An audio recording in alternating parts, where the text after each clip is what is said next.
कर्म का फल पक्षी, मृग आदि, मृग शब्द से यहाँ पर पशु भी ग्रहण हो जाएगा, क्योंकि मृग जो हिरण को कहते हैं और वो हिरण से पशु जाति ग्रहण हो गया। तो आदि, तो पक्षी आदि और मृग आदि में उसका जन्म होता है, इसलिए वाणी से अपराध करने का फल इतना बड़ा है, दंड। फिर कहते हैं मन से किए दुष्ट कर्मों को, जो मन से हम गलत सोचते हैं किसी के बारे में, तो उस व्यक्ति का जन्म चांडाल आदि का शरीर प्राप्त होता है। तो चांडाल किसको बोलते हैं? तो चांडाल का अभिप्राय होता है कि जो पशुओं को मार के खाता है, जैसे खाना बदोश भारत में होते हैं कि आज यहाँ ठहर गया, कल उसका घर नहीं होता है, और वो व्यक्ति पशु आदि को मार के खाता है, भटकता रहता है, ऐसे निकृष्ट कर्मों को करता है, तो उसको चांडाल कहा। तो एक होता है शूद्र, एक होता है अति शूद्र, एक होता है चांडाल। 4 वर्ण हैं, ब्राह्मण, क्षत्रिय, वैश्य और शूद्र। तो ये 4 वर्ण तो हम सबको पता है कि जो वेद शास्त्र को पढ़ता है उसे हम ब्राह्मण कहते हैं, और जो व्यक्ति राष्ट्र धर्म की सेवा में लगा हुआ है वो क्षत्रिय है, जो धन कमाने के लिए बिजनेस, व्यापार, नौकरी आदि कर रहे हैं वो वैश्य कहलाते हैं, और ये तीनों कार्यों को जो व्यक्ति नहीं कर पाया तो वो व्यक्ति कहते हैं शूद्र होता है। लेकिन बुद्धि उसकी इतनी ठीक है, धर्मात्मा है, ये तीनों वर्णों की वो सेवा करता है, तो उसे शूद्र कहते हैं। जिनकी बुद्धि विद्या में नहीं चल पाई, विद्वान नहीं बन पाए, बिजनेसमैन नहीं बन पाए, तो क्षत्रिय नहीं बन पाए, तो वो तीनों वर्णों की सेवा करेंगे, लेकिन वो धार्मिक है, सही गलत को समझता है। लेकिन उससे भी एक व्यक्ति होता है अति शूद्र। जो अति शूद्र का मतलब यहाँ पर ये ग्रहण करना चाहिए कि वो व्यक्ति का बुद्धि बिल्कुल काम नहीं करता, वो सही गलत का पहचान नहीं कर पाते, तो मूर्ख से भी महामूर्ख कहेंगे, अति शूद्र। अब एक चांडाल का शब्द यहाँ पर आया है, चंडाल, जो उस महामूर्ख से भी निम्न कोटि का होता है, जो पशु आदि को मार के खाता है। तो मन से किए हुए कर्मों का अर्थ यहाँ पर चांडाल आदि का शरीर प्राप्त होता है, जो मनुस्मृति में वर्णन है। फिर अगला श्लोक है, यो यदेषां गुणो देहे साकल्येनातिरिच्यते सा तदा तद गुणाप्रयाम तम करोति शरीराम। इसका अर्थ करते हैं स्वामी दयानंद, जो गुण इन जीवों के देह में अधिकता से वर्तता है वह गुण उस जीव के अपने सदृश कर देता है। अब गुण का अभिप्राय, यहाँ गुण 3 गुण हैं, सतोगुण, रजोगुण और तमोगुण। ये 3 गुण हमारे शरीर में भी है और ब्रह्मांड भी ये 3 गुण से बना हुआ है। तो ये 3 गुण का ऊपर नीचे होना ये स्वाभाविक है। कभी रजोगुण बढ़ जाता है, कभी सतोगुण बढ़ जाता है, कभी तमोगुण बढ़ जाता है। इसको बढ़ने घटने में कारण जो होता है हमारा व्यवहार, हमारा भोजन, व्यवस्थाएं, जिस एटमॉस्फेयर में रहते हैं, वातावरण में रहते हैं, वो सब कारण बनता है कि कौन से वातावरण। रजोगुण वातावरण में रहते हैं, भोजन वैसा करते हैं तो रजोगुण बढ़ा रहेगा। तामसिक वातावरण में रहते हैं तो तमोगुण पूर्वक भोजन करते हैं तो तमोगुण बढ़ जाएगा। और सात्विक वातावरण में रहते हैं, आश्रम में रहते हैं, साधु संतों के साथ रहते हैं और प्राकृतिक वातावरण में रहते हैं, भोजन भी सात्विक है तो सतोगुण बढ़ा रहेगा। तो उन गुणों के आधार पर हमारा कर्म भी अलग अलग हो जाता है। तो अगला जो श्लोक है, सत्वं ज्ञानम तमो अज्ञानम राग द्वेषो रजस्मृतम एतद्वायप्तम एतेषां सर्वभूताश्रितम वपुः। इस श्लोक का अर्थ इस प्रकार से किया जा रहा है, जब आत्मा में ज्ञान हो, जब आत्मा हमारा ज्ञान से प्लावित हो, हमें लगे कि क्या करना चाहिए क्या नहीं करना चाहिए, ये मेरा माइंड ठीक से काम कर रहा है, हम ठीक से डिसीजन ले पा रहे हैं, यदि ये प्रकार का भाव मन में आ गया तो हमें समझना चाहिए सतोगुण हमारा बढ़ा हुआ है।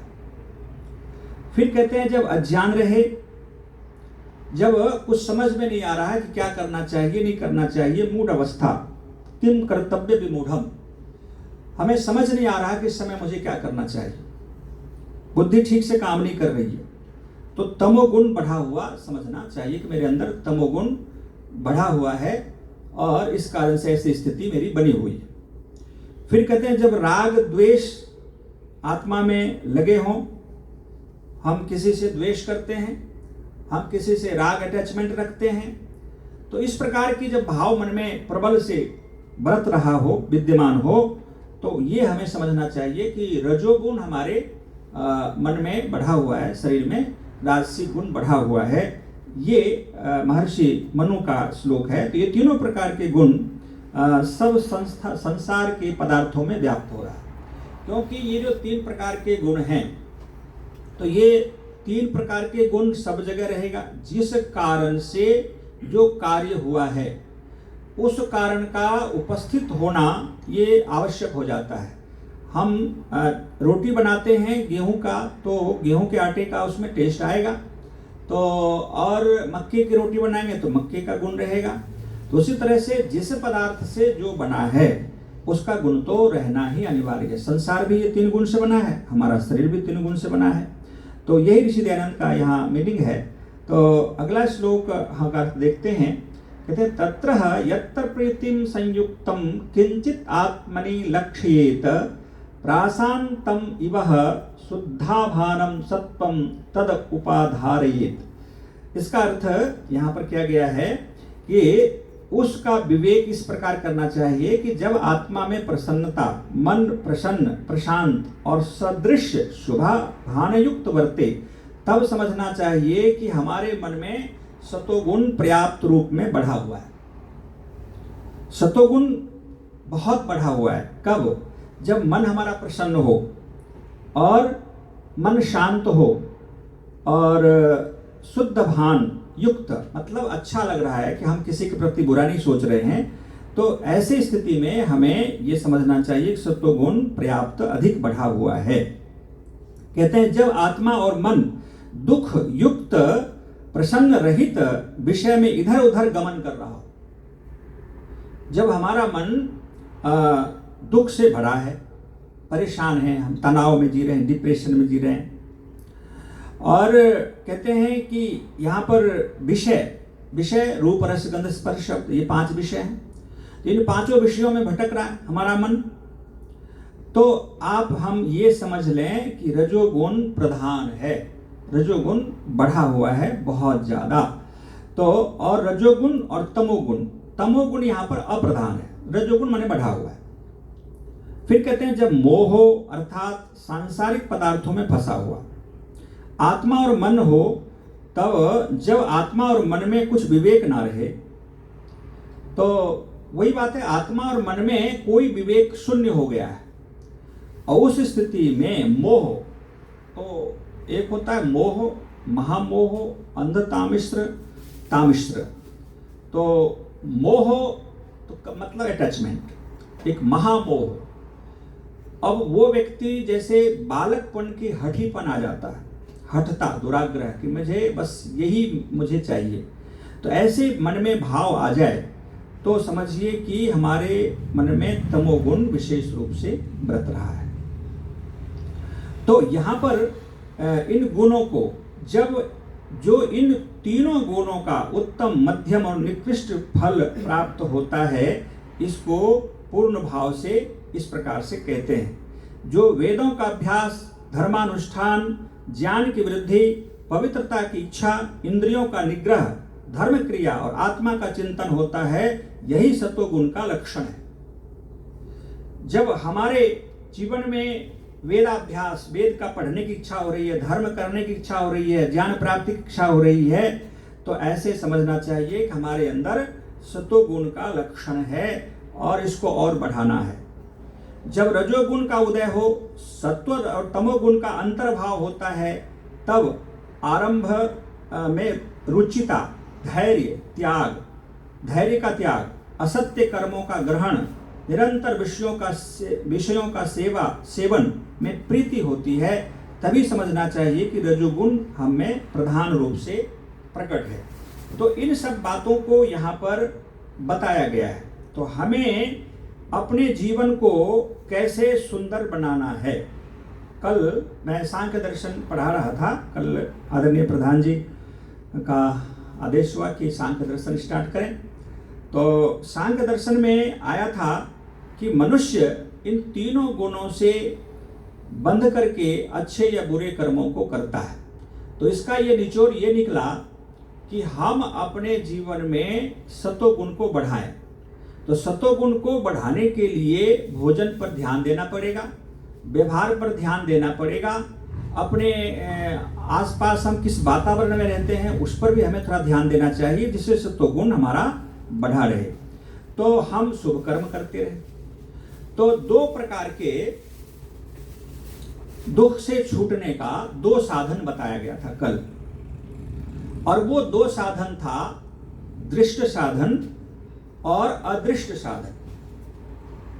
तो दृष्ट साधन का अभिप्राय है कि जैसे हमें भूख लगती है तो हम भोजन कर लेते हैं। भूख भी एक दुख है, कड़ाके की भूख लगी हो, कुछ नहीं मिल रहा है तो बहुत परेशानी होती है। तो भोजन करने से ये भूख रूपी दुख हमारा मिट जाता है। गर्मी लग रही है, आईकॉन एसी चला लेते हैं, और सर्दी है तो हम गर्म कपड़े पहनेंगे, हीटर चला लेंगे। तो ये जो दृष्ट साधन है, धन, व्यवस्था, ये दृष्ट साधन से हम दुख की निवृत्ति करते हैं। तो दुख की निवृत्ति एक होता है टेम्पररी। डॉक्टर साहब आप बैठे हैं, दोनों डॉक्टर साहब, तो जैसे कट गया, कोई एक्सीडेंट हो गया तो फर्स्ट एड पहला कार्य, तो उसको पहले बैंडेज लगाओ, फर्स्ट एड करो, फिर उसका इलाज होगा।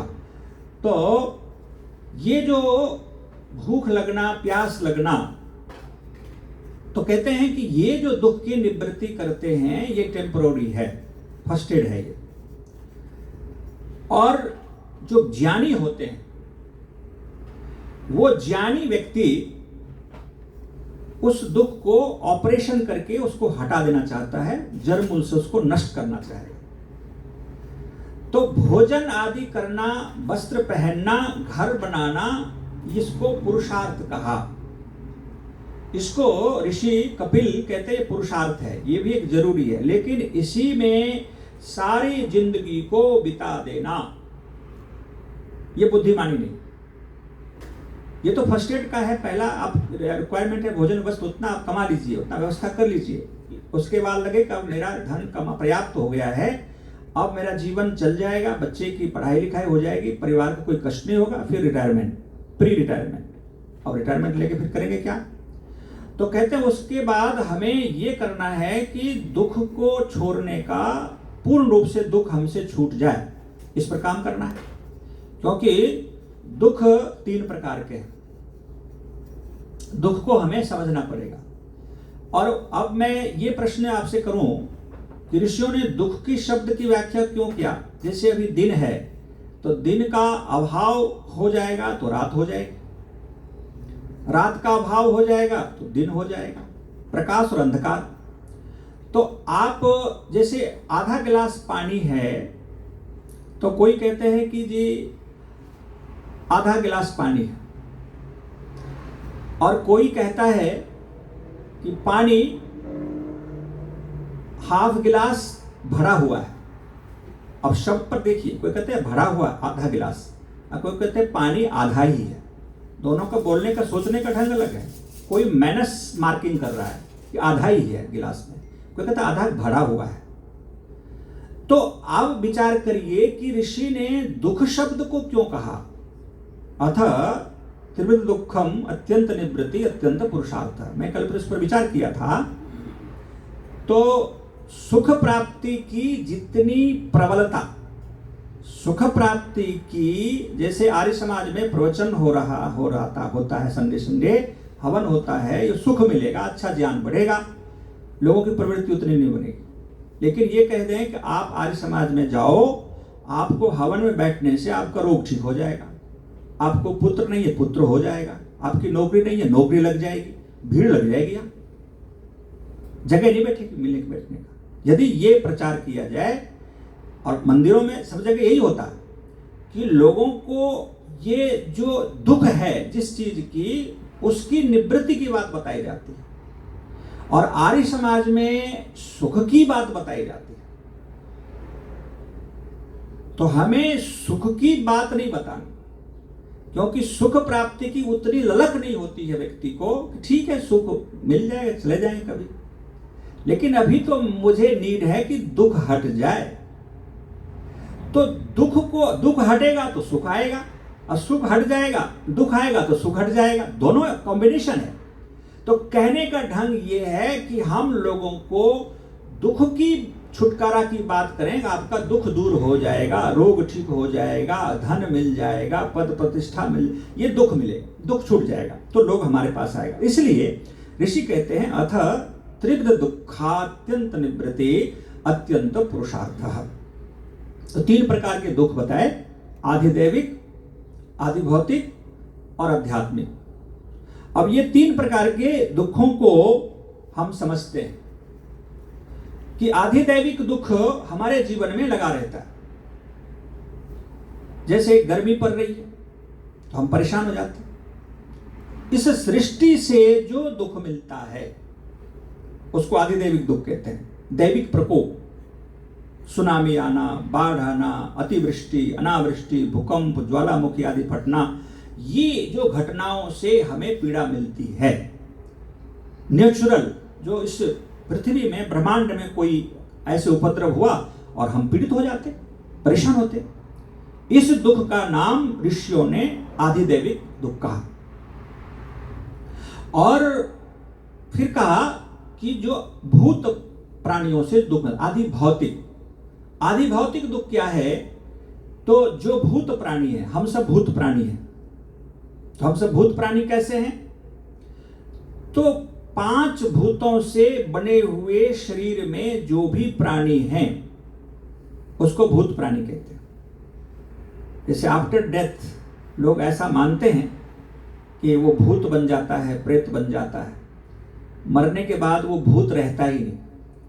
हाँ, पास्ट हो गया, बीत गया, उसको भूत कह सकते हैं काल की दृष्टि से, टाइम की दृष्टि से। लेकिन भूत कोई योनि नहीं होती है, तो आत्मा भटकती हो। और प्रेत का नाम तो ऋषि दयानंद ने डेड बॉडी का नाम प्रेत बताया। जब वो शरीर से आत्मा निकल गई, बॉडी जब तक अभी अंत्येष्टि नहीं की है, तो उस बॉडी का नाम प्रेत है। और प्रेत हार, जो उसको हम कंधे पर लेके जाते हैं स्मशान भूमि फ्यूनरल में, तो वो प्रेत हार हो गए। तो भूत प्रेत कोई योनि नहीं होती, ना तो साइंस मानता ना वेद मानता। भूत योनि, भूत प्राणी हम सब हैं। जब तक हम शरीर में हैं तो हम भूत प्राणी हैं। तो वो पशु भी होगा, पक्षी भी होंगे, जो भी हैं शरीर में, 5 भौतिक शरीर से, अग्नि, वायु, जल, आकाश, पृथ्वी से बना हुआ शरीर में जो भी प्राणी रहते हैं उसको हम भूत प्राणी कहते हैं। तो भूत प्राणियों से जो दुख मिलता है, एक मनुष्य दूसरे मनुष्य को कष्ट देता है, कोई सांप आदि किसी को काट लेता है, शेर आदि से आक्रमण हुआ, हमला हुआ, वो परेशान हो गए।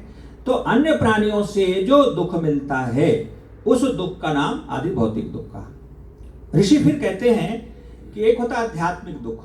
कल इस पर काफी देर तक चर्चा चली कि आध्यात्मिक दुख, नाम तो ऐसा लगता है कि आध्यात्मिक दुख जो स्पिरिचुअल वाला, जो आत्मा से रिलेटेड हो, है तो आत्मा से रिलेटेड, लेकिन यहां पर व्याख्या इस तरह से की गई है कि यदि आत्मा यस्मिन् तिष्ठति, जिसमें आत्मा निवास करती है, तो जिसमें आत्मा शरीर में निवास करती है, मन में आत्मा का निवास है, तो मन से जो दुख मिलता है और शरीर से जो दुख मिलता है उसको आध्यात्मिक दुख कहा गया है।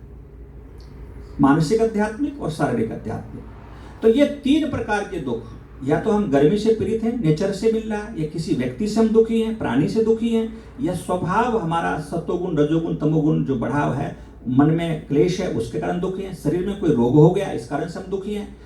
तो दुख, कोई न कोई दुख लगा ही रहता है।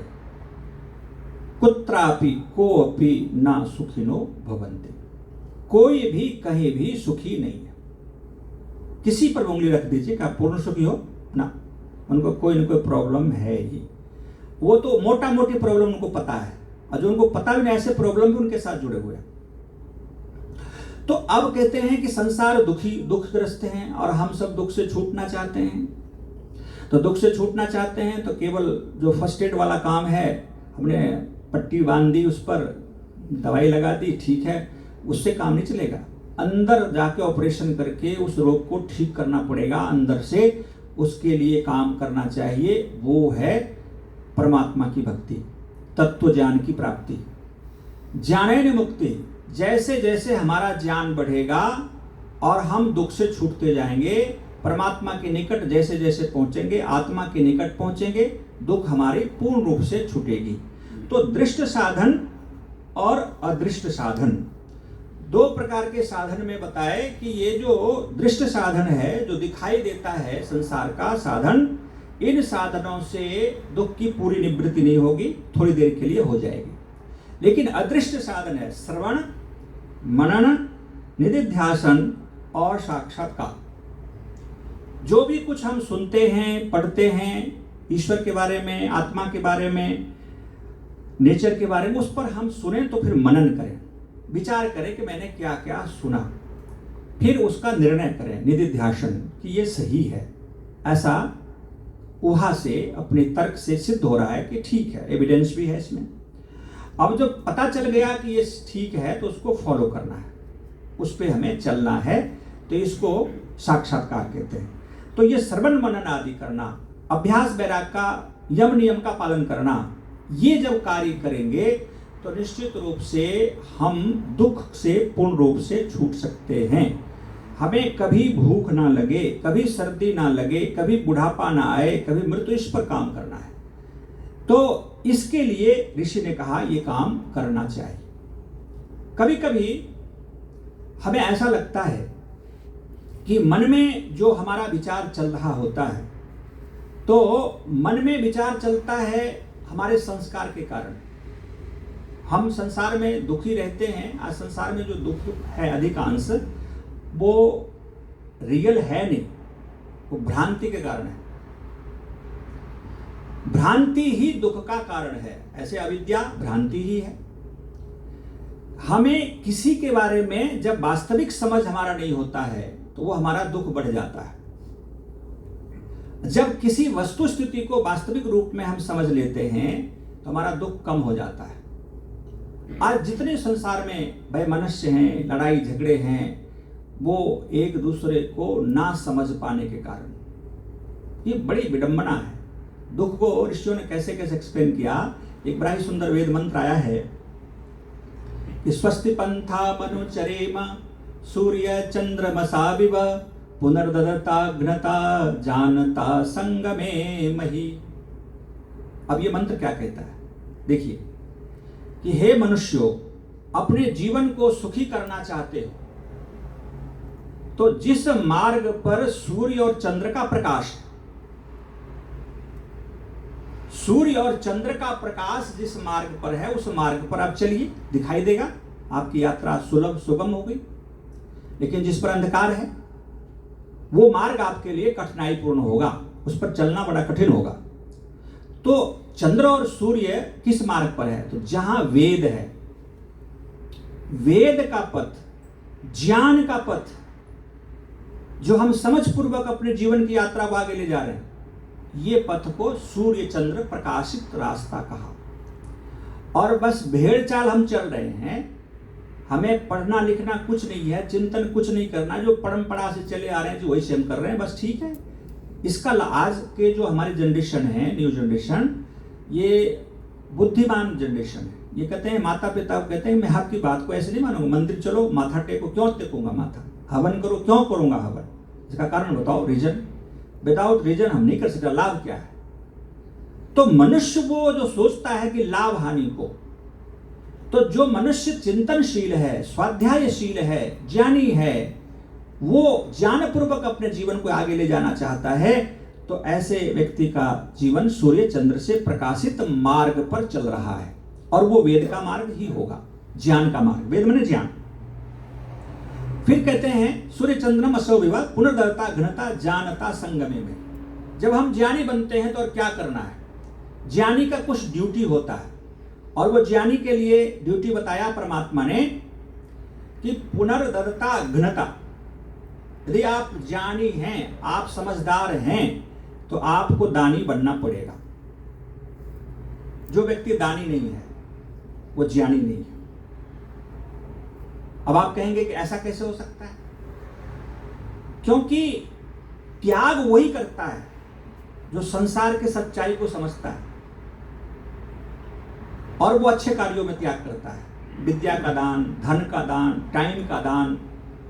तो कहते हैं अच्छे परोपकार युक्त जिसका जीवन है, जो अपने धन, समय, विद्या को लोगों के हित में दान करता है, ये ज्ञानी पुरुष का फर्स्ट लक्षण है, पहला लक्षण। और जो पकड़ता है सब कुछ मेरा तो मेरा है, उसको दूसरा का भी मेरा है, वो व्यक्ति महाज्ञानी है। क्योंकि उनके पास ज्ञान नहीं है कि धन हमारे पास रहेगा नहीं। धन की 3 गति होती है। वित्तस्य तिस्रो गतया दानम भोगो क्षयम इति नास्ति। तो दान सबसे उत्तम गति, धन का दान अच्छे कार्यों में हम लगाएं। और फिर कहा भोग, हमारे पास साधन परमात्मा ने दिया है, तो हम अच्छे भोजन करें, अच्छे वस्त्र पहने, अच्छे गाड़ी में चलें, अच्छा घर बनाएं, उपभोग करें, अपने परिवार को देखें। और ये 2 कार्य व्यक्ति नहीं करता, ना दान करता अच्छे कार्यों में और ना व्यक्ति भोग करता है।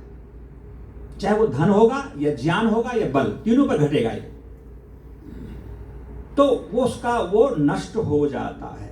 रावण के पास धन भी था, ज्ञान भी था, लेकिन वो किसी को दिया नहीं, ज्ञान किसी को बांटा नहीं, वो ज्ञान ही उसको ले डूबा। धन सोने की लंका थी, उसको ले डूबा। तो जो व्यक्ति दानी है, परोपकार के लिए जीता है, वो सच्चा ज्ञानी। दूसरा लक्षण ये बताया अघ्नता। अघ्नता का अभिप्राय होता है कि हम अहिंसक हो जाएं। अहिंसक का मतलब होता है कि अभी जैसे गौतम बुद्ध को ले लें।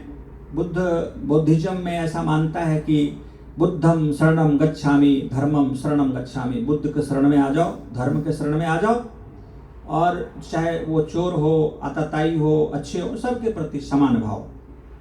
लेकिन वेद ये नहीं कहता है। वेद ये कहता है कि सबसे प्रीतिपूर्वक धर्मानुसार यथा योग बरतना चाहिए। आर्य समाज का जो 10 नियम है वो अकॉर्डिंग टू वेदास। ऋषि दयानंद ने वेद के उन थॉट्स को, उन फार्मूले को 10 नियम में बांध दिया है। तो अहिंसा की पूरी परिभाषा, डिफिनेशन ऋषि दयानंद ने इस नियम में दिया कि सबसे प्रीतिपूर्वक धर्मानुसार यथा योग्य बरतना चाहिए।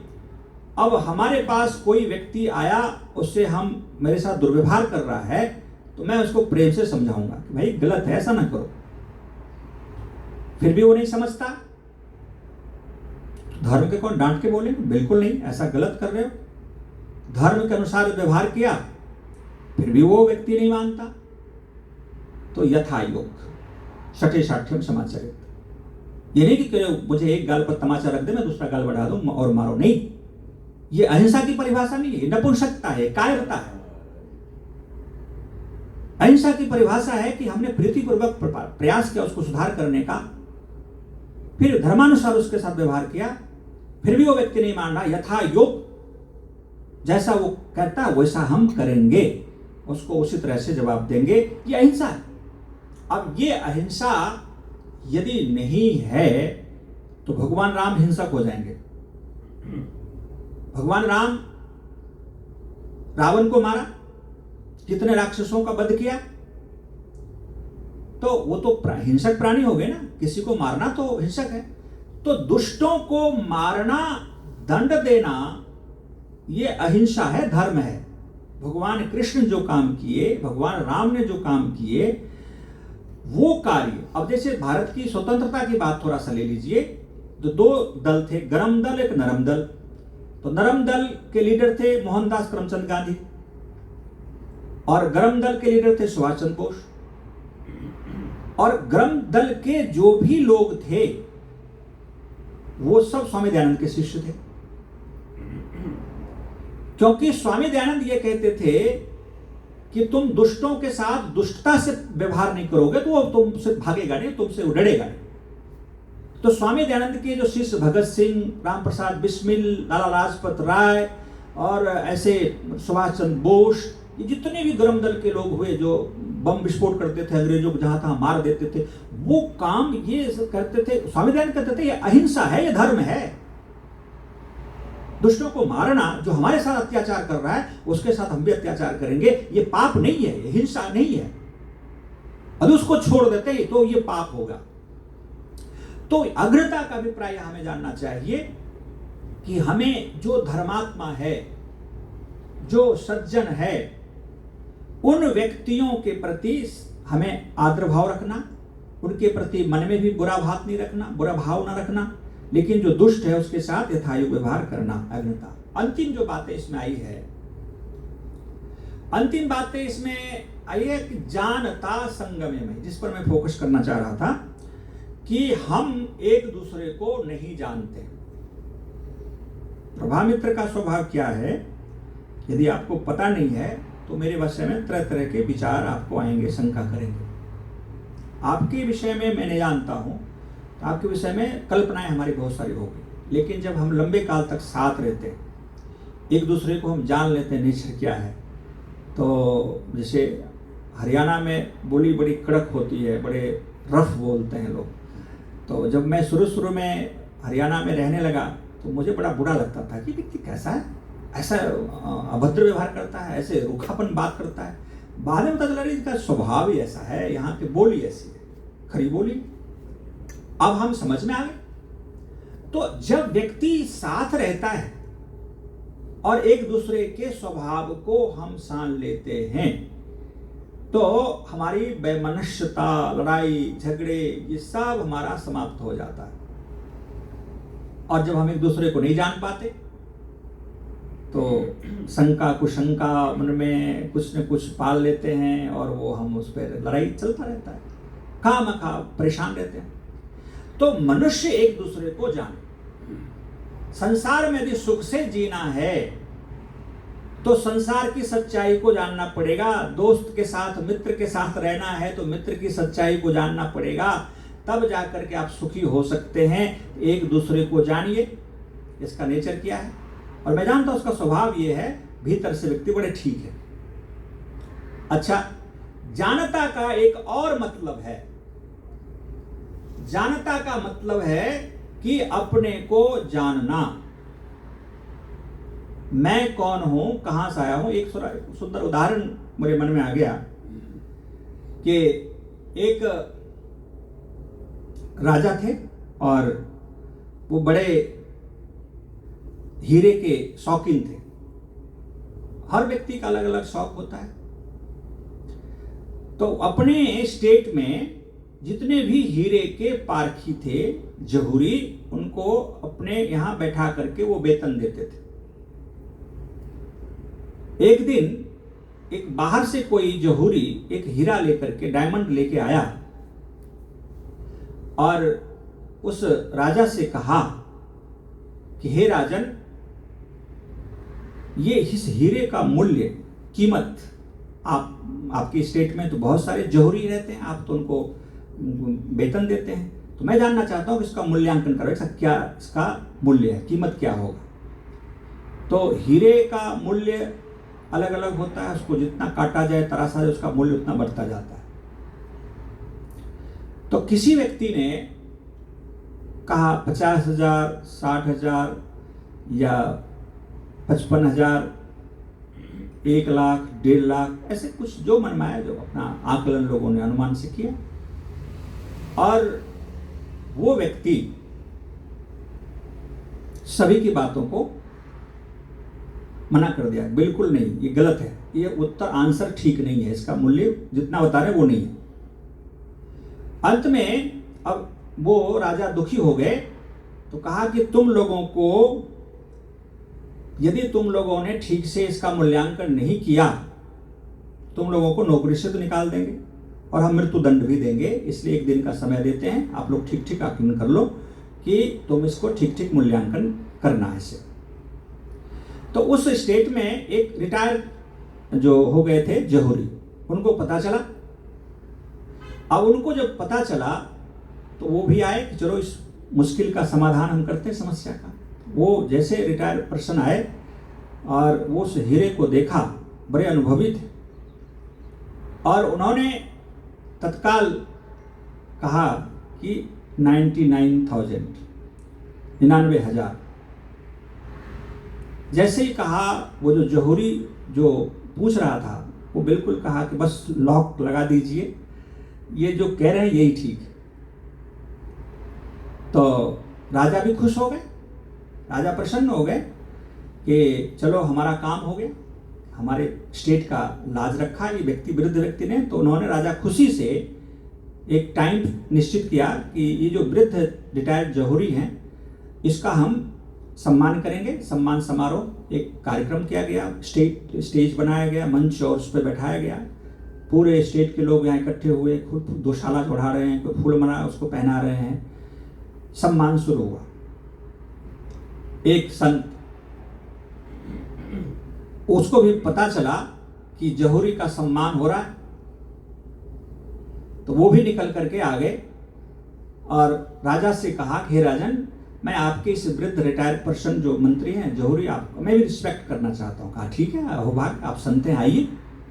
वो महात्मा जी मंच पे गए और अपने पॉकेट में हाथ डाला और मुट्ठी बांध करके निकाला और जौहरी के माथे पर अपनी मुट्ठी खोल दिया। उसकी मुट्ठी में गंदा धूल पड़ा था, डस्ट, कचरा था, पूरा शरीर गंदा हो गया।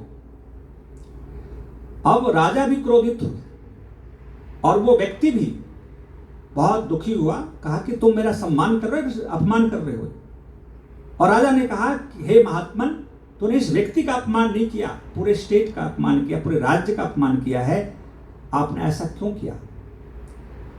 वो महात्मा ने कहा कि हे राजन, आप मुझसे पूछते हैं तो मैं इस जौहरी से पूछना चाहता हूं कि इस हीरे का मूल्य 99,000 क्यों कहा? 1 लाख बोल देता या थोड़ा कम बोलता, ज्यादा 99 ही क्यों? उसका रीजन क्या है, बताएं, रीजन दें। अब वो जौहरी कहते, मैं बताता हूं रीजन, मैं 99 क्यों कहा। कहा 101 हीरे, कहते 100 हीरे को मुझे अलग से लाया जाए। मंगा दिया गया तुरंत। और जिस हीरे का मूल्य 99,000 था वो भी था, तो 100 हीरे को पंक्तिबद्ध लगा दिया, लाइन से रख दिया, और लास्ट हीरा के पास उस 99,000 वाला हीरा को रखा। कहा सभी लोग आकर के, आप देख सकते इसका जो लाइट है, तो वो 99वां जो हीरा है, 99th जो हीरा है, वहां तक इसका लाइट रे जा रहा है, 100 तक नहीं जा रहा है, या उससे पीछे नहीं है। तो हीरे का, डायमंड का जितना लाइट होगा उतना उसका कीमत होता है। तो अब वो संत ने कहा कि देखा इस व्यक्ति का टैलेंट, अभी ये प्रैक्टिकल करके 100 हीरे को पंक्तिबद्ध लगा करके, और अभी हमको दिखा रहा है कि इसका जो लाइट है 99 हीरे तक जा रहा है, 100 तक नहीं जा रहा है, या उससे कम नहीं है, इसलिए 99,000 कहा। उस समय जब एक हीरा को देखा तो वो प्रैक्टिकल नहीं किया था, केवल एक हीरा को देखा था, और इसकी बुद्धि काम कर गई, इसका लाइट वहां तक जाएगा, इतना पावरफुल लाइट है, इसका दिमाग कितना शार्प है, कितनी बुद्धि पवित्र है। किंतु ये व्यक्ति अपने बुद्धि को कहां लगाया? पत्थर में लगाया, स्टोन। डायमंड तो एक स्टोन, पत्थर है। मैंने इसलिए इसके माथे पर धूल दे दिया।